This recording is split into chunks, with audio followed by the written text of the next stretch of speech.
I've been thinking about the statement, the truth, that I'm not of this world, but I'm in it.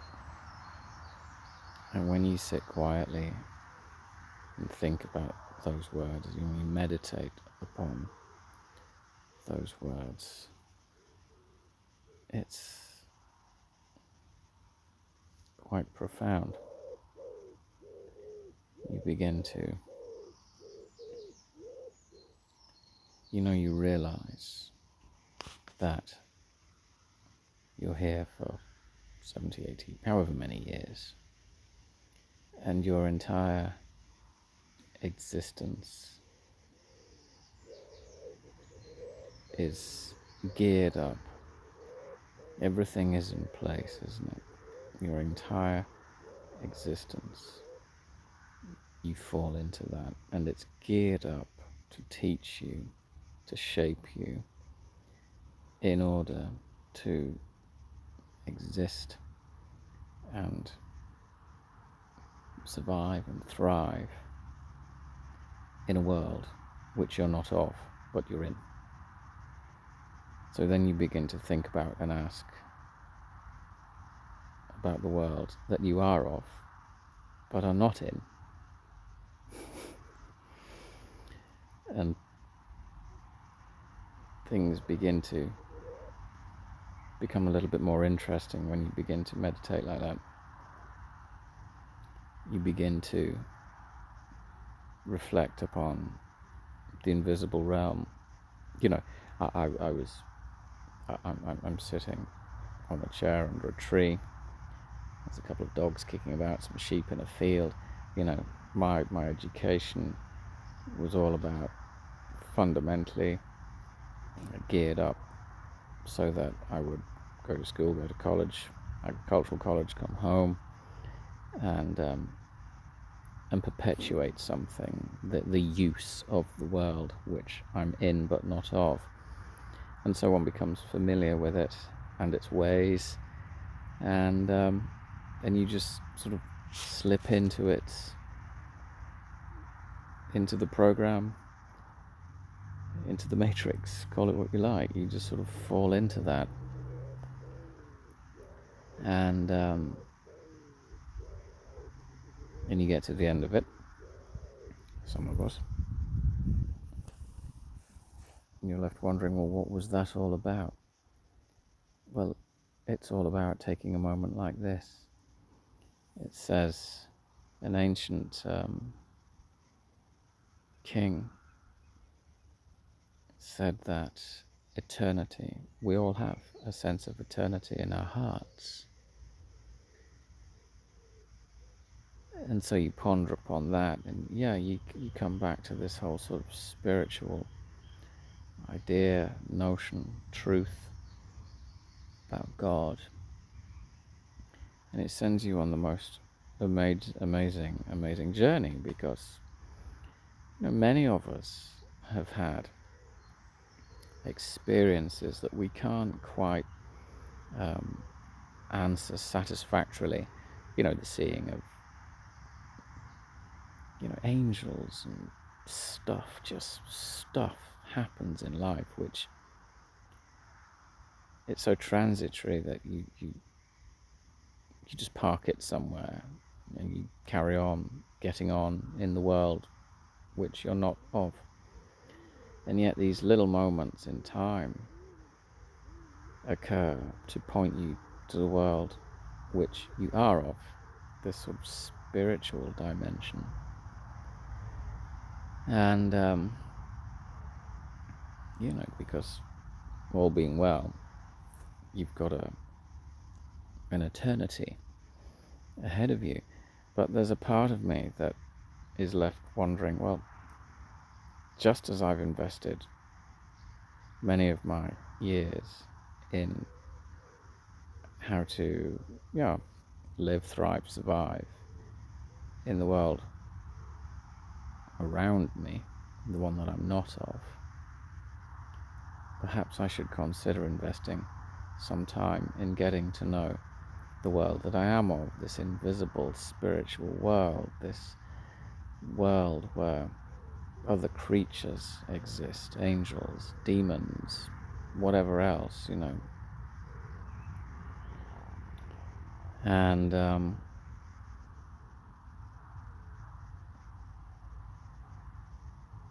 so it's just fascinating to meditate upon. And it doesn't take long before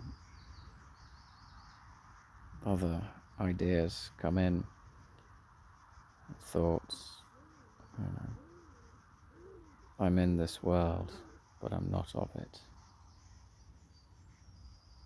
And so we need to get to know the world that we're of. There's obviously an origin to each and every human being that precedes birth.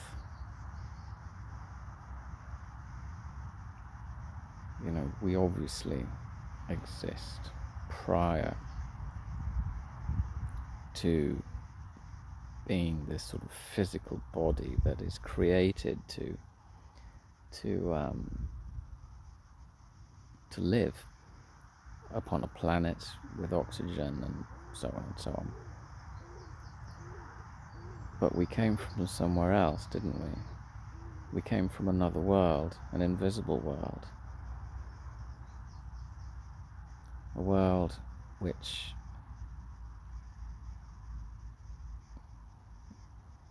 we describe as spiritual, heavenly, divine, where we speak of God, gods, the Creator. We speak of prophets and sages, God's Son, Jesus, His Spirit,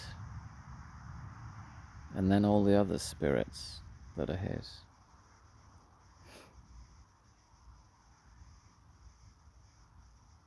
And if we're created in God's image, then perhaps He's referring to the spiritual dimension. Perhaps He's referring to a being that is given to live, thrive and survive in the world that we are of. So we're this sort of interesting creature we're this eternal thing that's housed within this perishable, suit of bone and blood and flesh,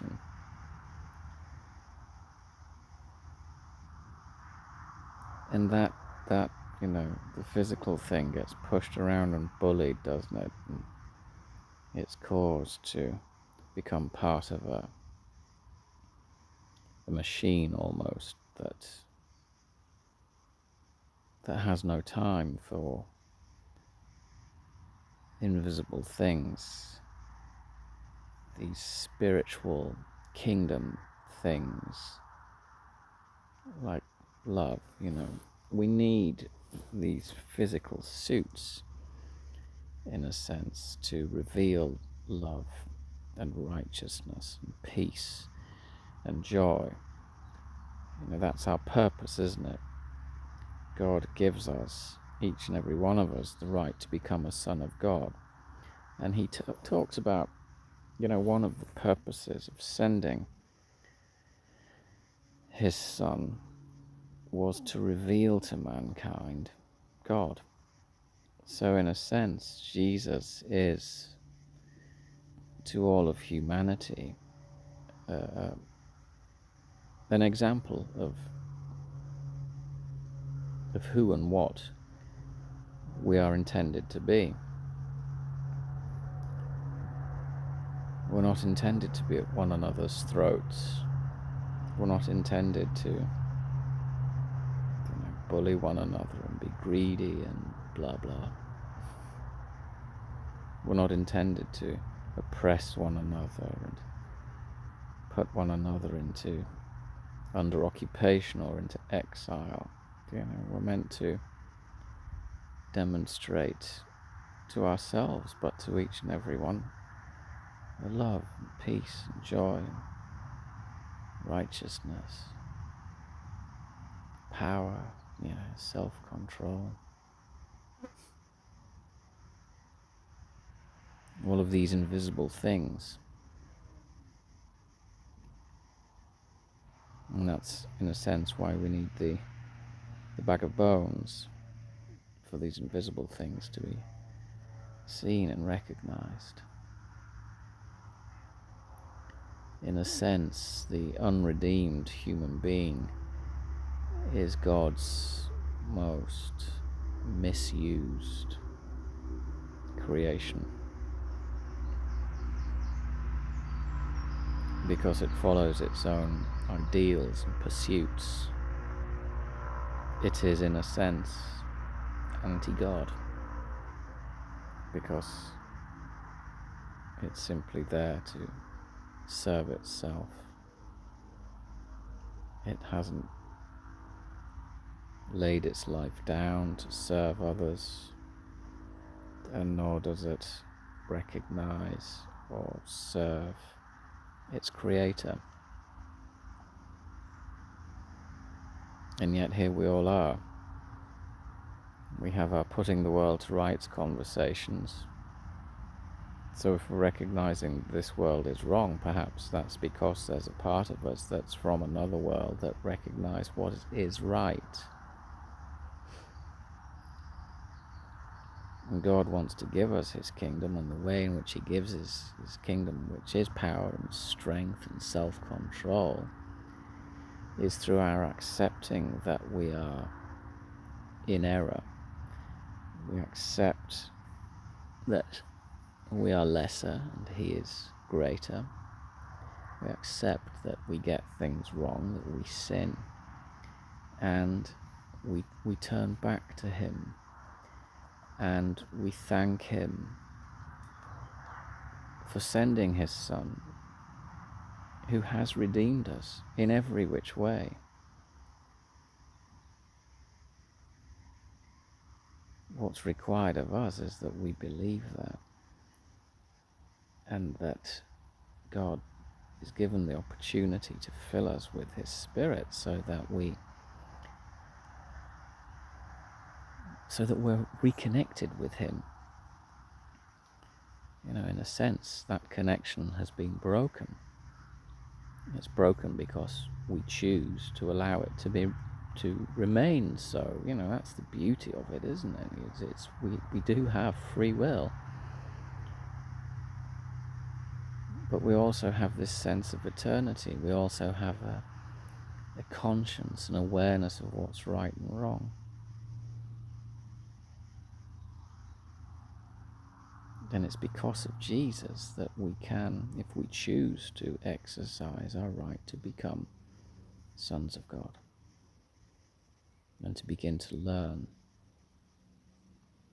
what it is to live in the world from which we first came.